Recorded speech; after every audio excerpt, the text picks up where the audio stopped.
Foremost, let's take a look at all the other networks and make sure everything is running properly there. We'll be going live with our guest today, Mr. Josh Cohen. Give me about 55 seconds. Cool.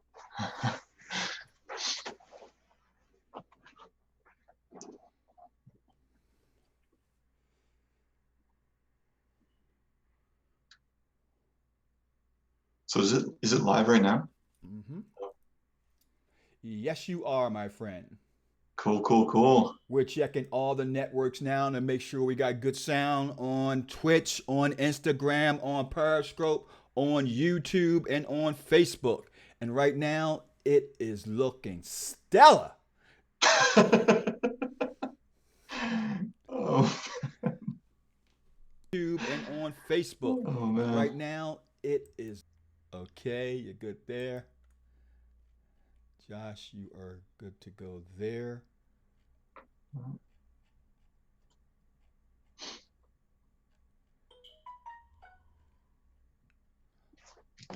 Turn my phone off.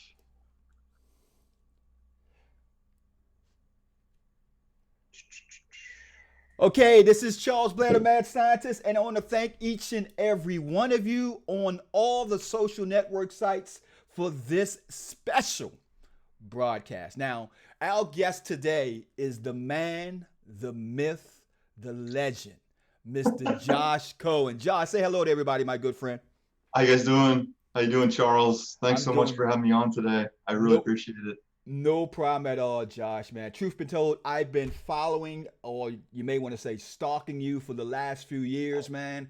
And I'm just amazed at some of the things that you guys are doing and your company is doing, DC First Properties. First and foremost, tell everybody exactly who is Josh Cohen. Man, I grew up in Seattle, Washington. Actually was a big jazz player growing up. So went to the same high school as Quincy Jones, number one high school jazz band in the country. Thought I was going to be the next John Coltrane. Honestly, the only thing we had in common, to be honest with you, was the initials JC. But my dream was to be John Coltrane, and that lasted all the way through college. And my dad's like, well, you got to make money one day. So he's like, you better study engineering. He's like, do something where you can make some money. So I studied engineering, went on to graduate school, came to DC. Like a lot of folks, ended up working for the government, sitting in a small cubicle with no windows. Never saw the light of day for about 10 years out of those no window cubicles. And early on, I realized as soon as I moved to Washington D.C. that there was a lot of money to be made in real estate. And like a lot of folks, I had no idea how to get started. Um, I saw folks making 50, 100K on a deal, and I was making like 62,000 for the whole year at that time. I was like, man, how do I get into real estate? And then little by little, I found a mentor in 2008. And it wasn't really until about 2009 I did my first deal. Hmm. It was a REO in South Arlington, right on Oakland Street. Little row house, about not even 1,500 square foot. And at that time, the market was still dropping about 1% a month.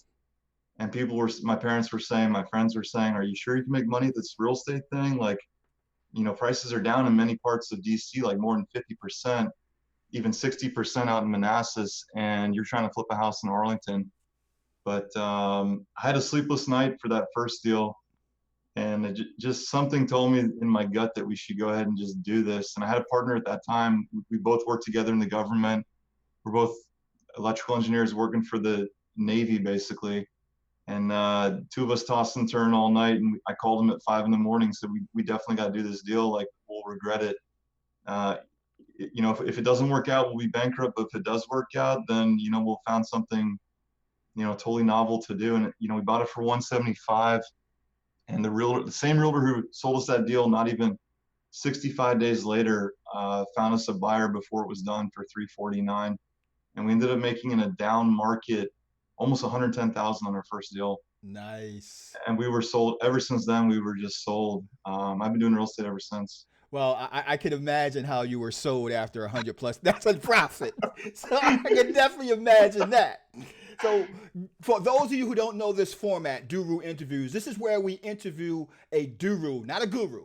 We call Durus individuals that are in the business, that are doing the business, and can teach you the business. That's what we call Duru interviews. Now, we're open right now live on 5 different social networking sites. So if you want to post questions on Facebook, you can go right ahead to Facebook, do it. You can do it on YouTube, you can do it on Instagram, you can do it on Periscope, and you also can do it on Twitch. So make sure you get those questions out there, because we got Josh and his developing mind, or should I say the engineering mind, for a whole 25 minutes. Now, Josh, you said a lot in that first message when you were telling me about exactly how you got started. Now, you started out in rehabbing, and this was just 2009, right after the crash, correct? Correct. What made you decide that as being your direction? Because for a lot of people, rehabbing can be one of the hardest strategies to start off with. So what made you choose rehabbing as that first strategy? You know, I agree with that. I understand that. Something about rehabbing just stuck to me. I think it was like too much HGTV, to be honest with you. But you know, it's funny. Like, even though we made like a lot of money on the first deal, we also realized at the same time that, you know, we were flying by the seat of our pants and we didn't really understand exactly what we were doing. We actually spent the next we did one more rehab after that. We made some money, and then we're like, you know, we're in over our head. Like, I agree with that. We could really get hurt badly doing this strategy. So we spent the next like 12, 14 months actually wholesaling after that. And it was at that point, you know, working with more established builders, developers like ourselves today, that we realized, you know, we kind of have a better idea like what a deal looks like and some of the things that could hurt us. And it was at that point that we transitioned back into rehabbing again. And I've never left since at that point. Wholesaling's been sort of a side strategy for years, but for the most part, we're primarily a builder today. But yeah, you're right. I mean, rehabbing, building can be highly risky. And looking back on things, I would highly suggest that, you know, people new to the game, I really think that wholesaling is the way to get into the business. You know, one rehab, it goes wrong, or you miss something on your due diligence, you can get hurt really badly. And honestly, there's a lot more things out there than most people speak about in terms of due diligence and things that can really hurt you. I've seen so many things over the last 10 years now, like even here in Fairfax County, and this is true across the whole country, you know, a lot of these properties that you buy from 1940, 1950, 1960, a lot of things have been done to them with no permits. Yeah. And in Virginia, especially, Virginia is a buy it, you own it state. So it doesn't matter if the last guy put an addition on the house or popped the top and did a second floor. Like, if you buy that and there was not proper permitting or planning done to that project, you as the new owner are responsible for bringing it up to code. That's like one big thing that we see a lot that can, you know, depending on the situation, how much addition or how much stuff they did, that can be a huge, you know, deal breaker for you, or budget breaker.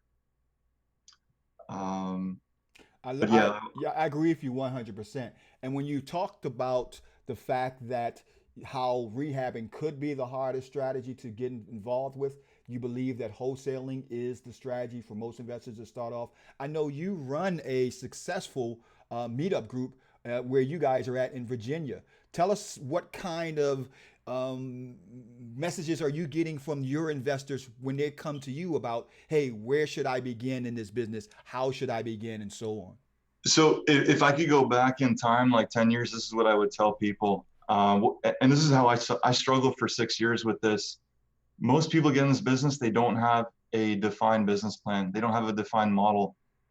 Today, if you ask like what DC First Properties does, we only do affordable luxury homes. We only really build in Northern Virginia today. We really only do Fairfax County at this point.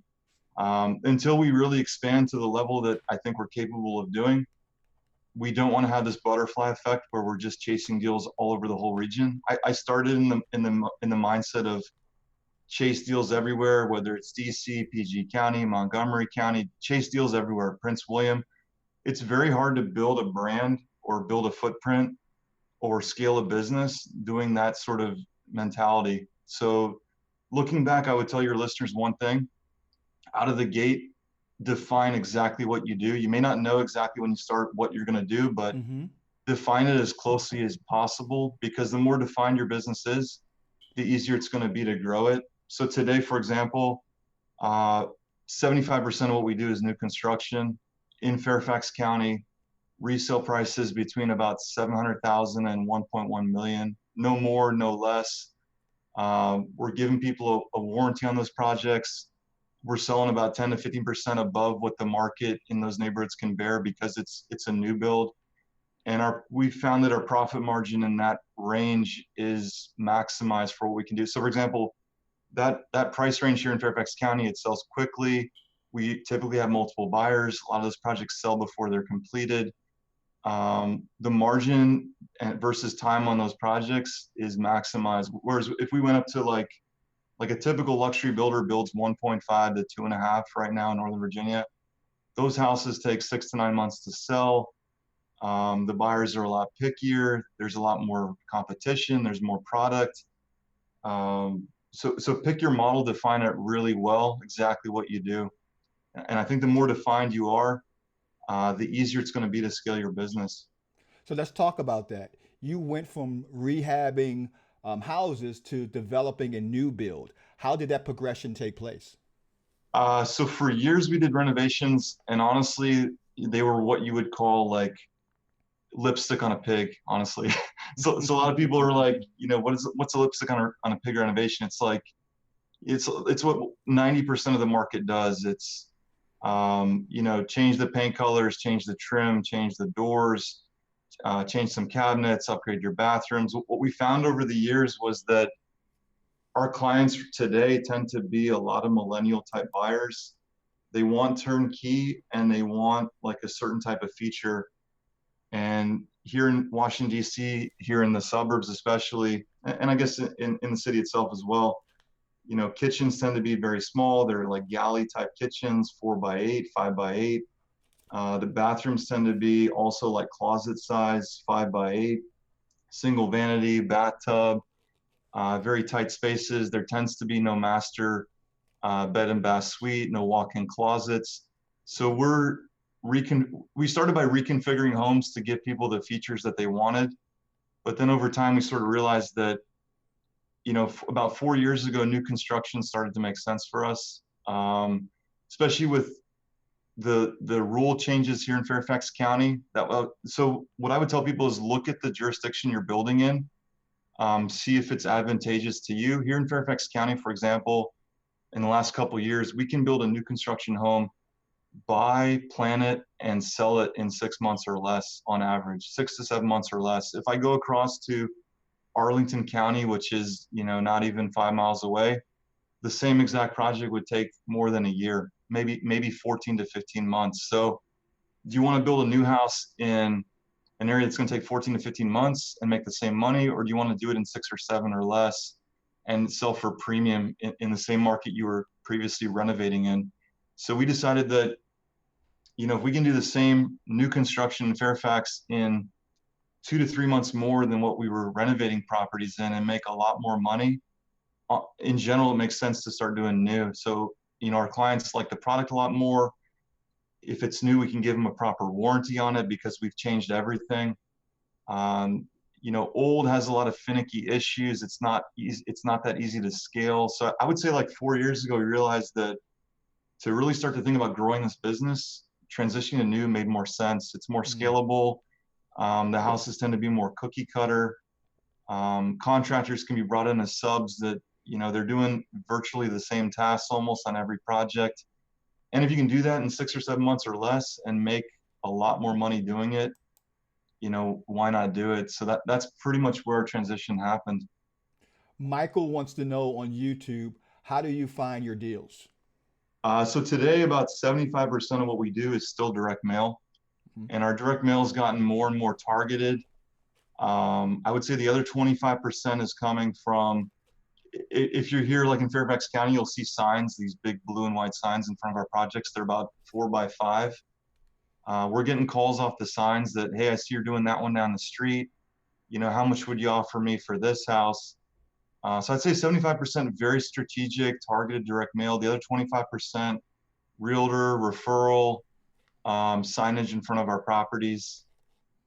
And it's also, what I see is when you make a transition from rehabber to builder, things change. So as a rehabber, we were always looking at the lowest hanging fruit in a subdivision. Mm-hmm.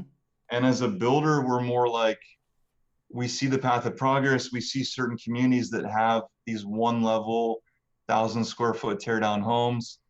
And we're not looking to undercut the market and go in as a like a bargain basement rehab shopper. We're looking to pay basically retail. We're paying full retail. If you factor in that our clients don't pay realtor commissions, they don't pay closing costs, we're basically paying retail or even a little bit more than retail in many cases in certain communities around Fairfax County.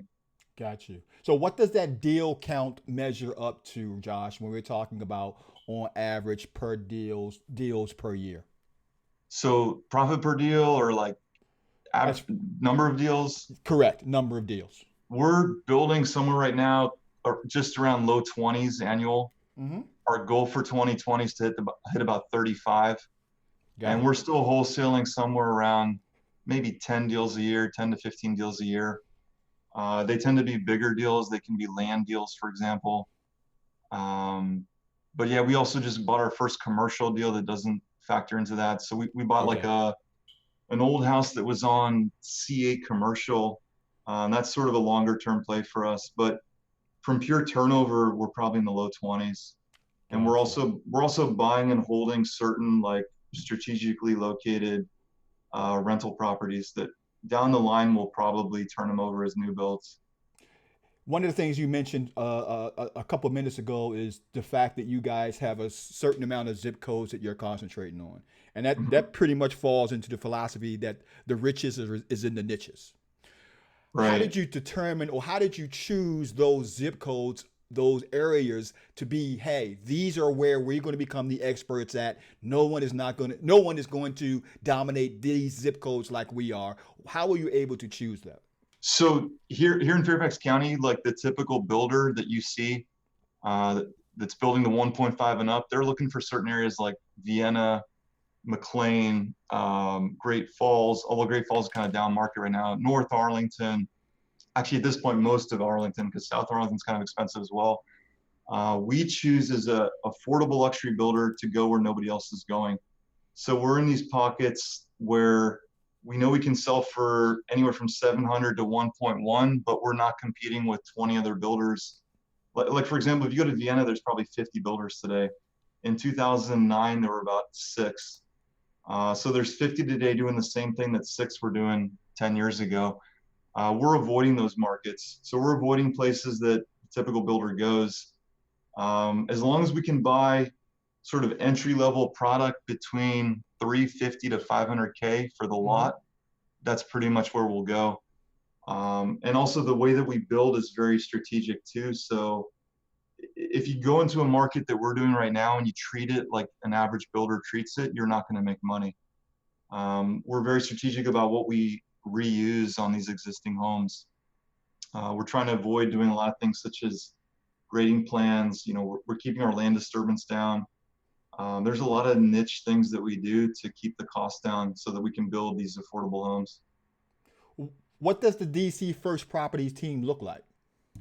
So today I'm the president co-founder. My sister started this company brand new with me about 5 years ago now in 2014. So I had another company that I did rehabbing like for about 6 years, and I burned out from that.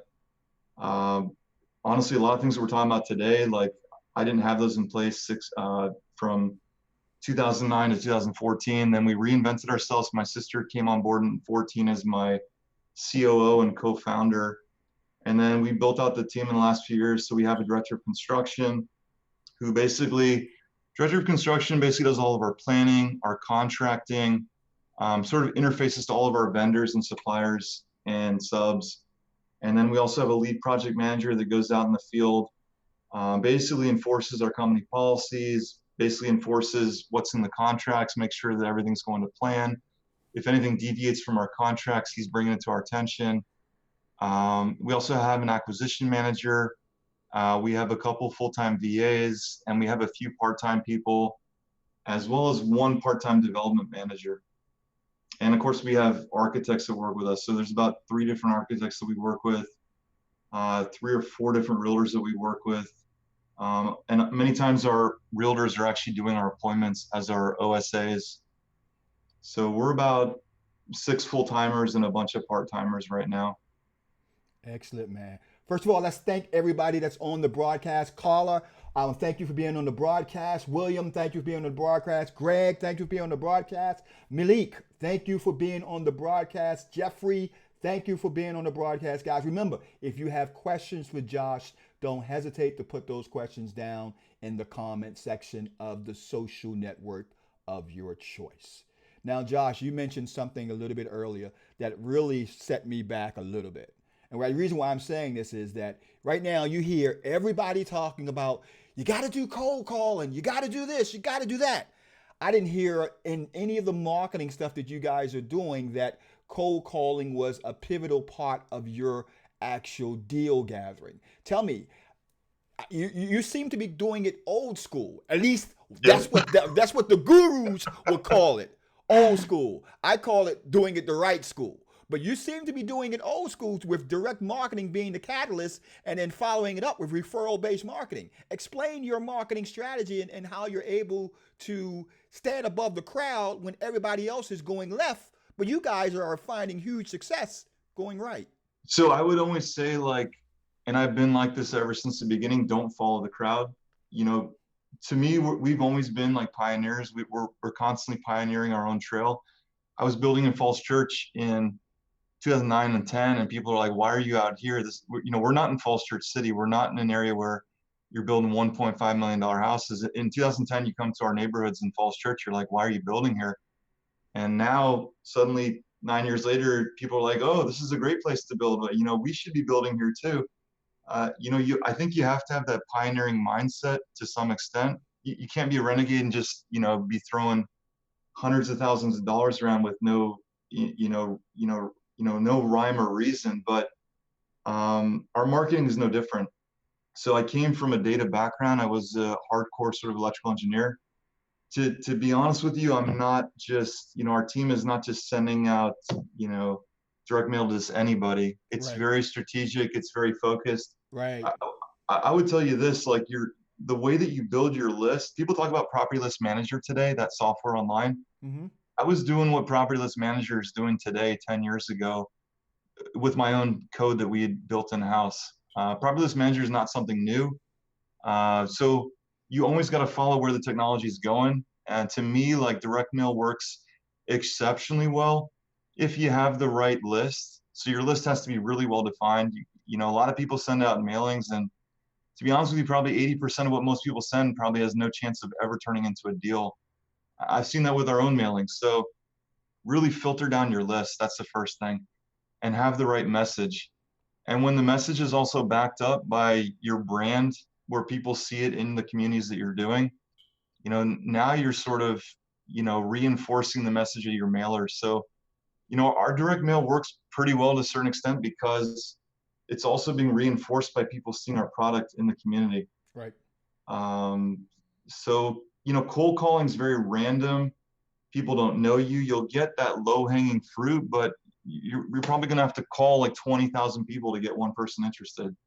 And 60% of those are going to have bad numbers, and the other 70% of that 40% are not going to be available to answer the phone when you call. So it's very, the chances of you turning a deal is pretty low. I'm not saying it doesn't work, but I hear a lot of people talking about text message blasting today instead of that. You just mentioned something in regards to the way you guys define your actual targeted list. John wants to know, what lists are you actually marketing to? So a lot of it's public data that we use our own scripts to compile Mm-hmm. in-house. So we're pulling all that public record information that everyone else is looking for, whether it's probates or inherited, it's tax liens, all that stuff that you can get publicly available. We're compiling all that.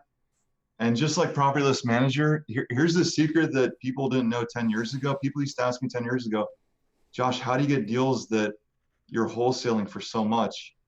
I'm like, it's multiple motivations. When you have a seller that has 3 or 4 reasons why they want to sell or need to sell, those tend to be your best deals.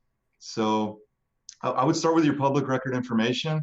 After that, number two, I would tell you that the baby boomers are going to undergo the biggest transfer of wealth. They've been talking about this for about 5 years now.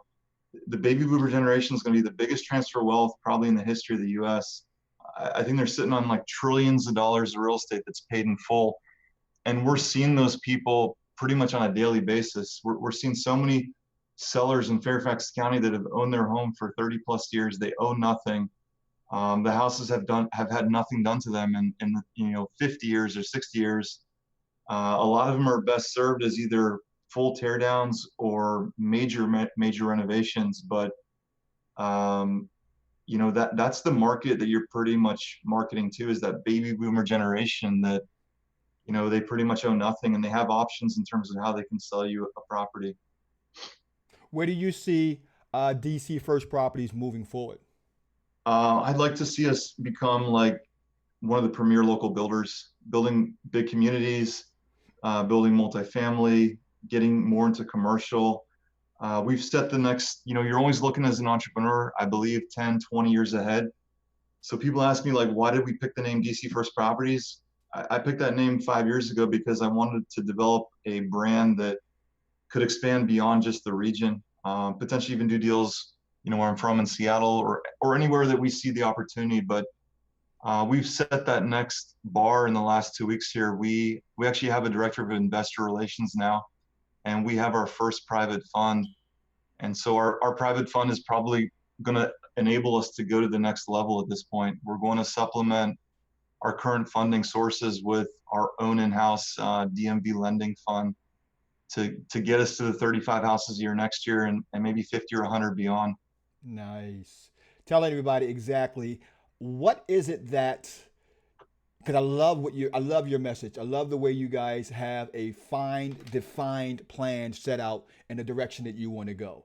Tell everybody who wants to know, where should they get when it comes to this business? How do they get into this business in the level of doing development? Because that's what people would like to know. I know a lot of people want to know all about development. How does one get into development? And also, how does one work with you when it comes to wanting to give you leads and work with your company? So number one, I would say, like, it starts with the deal. So my number one advice, if I could go back 10 years, here's the thing that I learned in a workshop like 5 years ago. It's so true. If you're like a type A and really good student, or you're that type of person, it's going to be hard for you to grow in this business. So for 6 years, I look back, I'm like, Josh wants to do everything because Josh feels like he can do everything better than anyone, right? So I did that for 6 years and I burnt out. What you really need to get to in your business is a point where you can start to build systems and delegate to other people. And realize that you're not the best person to do everything. Find someone who's better than you at acquisitions. Find someone who's better than you at building. Find someone who's better than you at raising money. Find someone who's better than you at talking to subcontractors and organizing them and managing them. So the first thing I would tell you is to get in the business, find someone who's better than you at building or developing. So if I can go back 10 years, I would be seeking out that person. Maybe today it's Josh Cohen. Mm-hmm. Seek out Josh Cohen and, Josh, how can I find deals for you? How can I work with your team? Right. How can I work with your company? The door is open here in Falls Church. If somebody really wants to hustle and find deals for us, we're not going to say no. I mean, you're going to bring us a deal where we're going to make 150 grand on it. We're not shutting the door on you. Someone who's really motivated and ambitious to want to find deals, the door is always open here. That's the first thing. So to get in the business, seek out the people who know already what you want to do. I forgot the second part of the question, Charles. Second part of the question is, how does one get in touch with you if they want to work with you? So they can hit me up personally at josh@dcfirstproperties.com. They can reach out to the office, 202-851-7332. They can stop by our office here in Falls Church, 417 West Broad Street, Suite 201. Mm-hmm. Hit me up on Facebook or Twitter. But the second part of that question also is that once you get involved in the business, and let's say you learn what Josh does or what some other builder does or some other developer does. I think what really sets the successful people apart is most people fail when it comes to building because they don't have a proper system for building. And that's actually what we're developing. I'm actually developing a boot camp for development itself, not for wholesaling, not for rehabbing, just for pure development. I see that there's a gap in the marketplace that nobody teaches you how to do due diligence. Nobody really teaches you how to do pro forma for projects.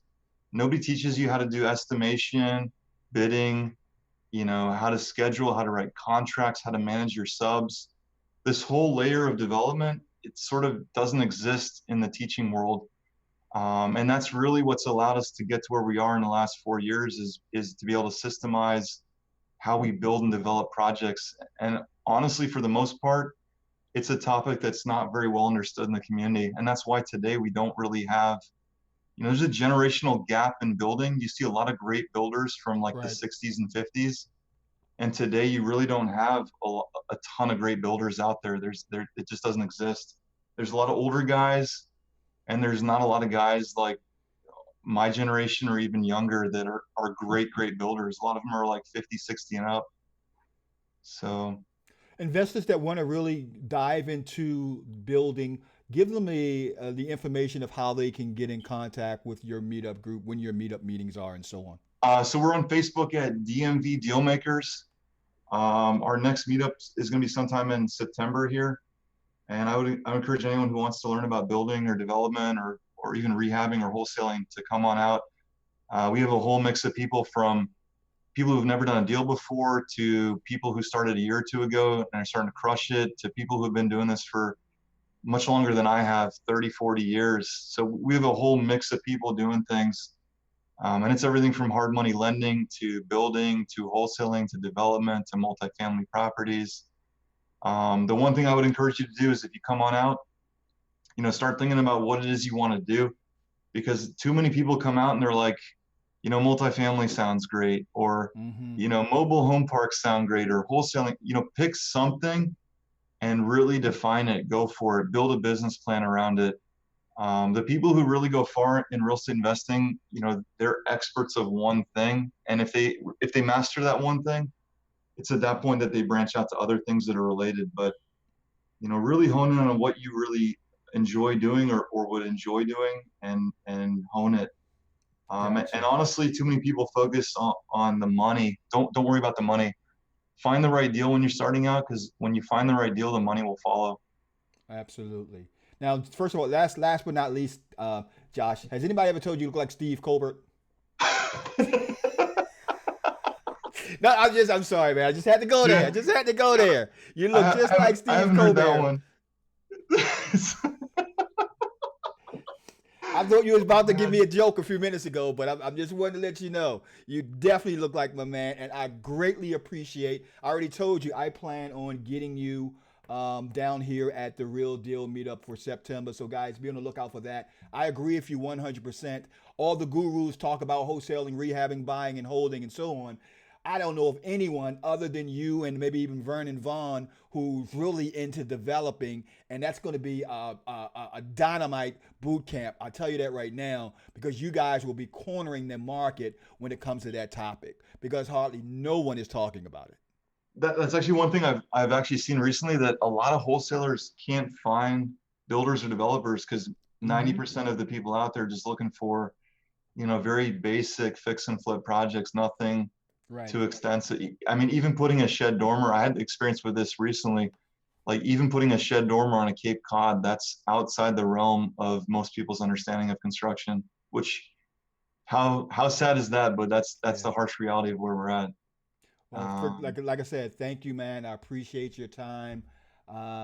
Fantastic information. We will be blasting this out to all of our network partners, as well as to the different websites and the different programs we have. I appreciate everything for you're doing right now in the DMV. Keep on doing it, my friend. This is Charles Blair, the Mad Scientist. Thanks Say for having me, goodbye. Charles. Say goodbye to everybody, Steve. I mean, Josh. I wish I could tell jokes like Steve. Oh man. No problem, man. I got a feeling you're still the life of the party. So Thanks so I'm not going to go there. Thanks so much, Charles. I appreciate it. No problem. Take care, everybody, and we'll see you in the next episode of Duru Interviews. Bye-bye.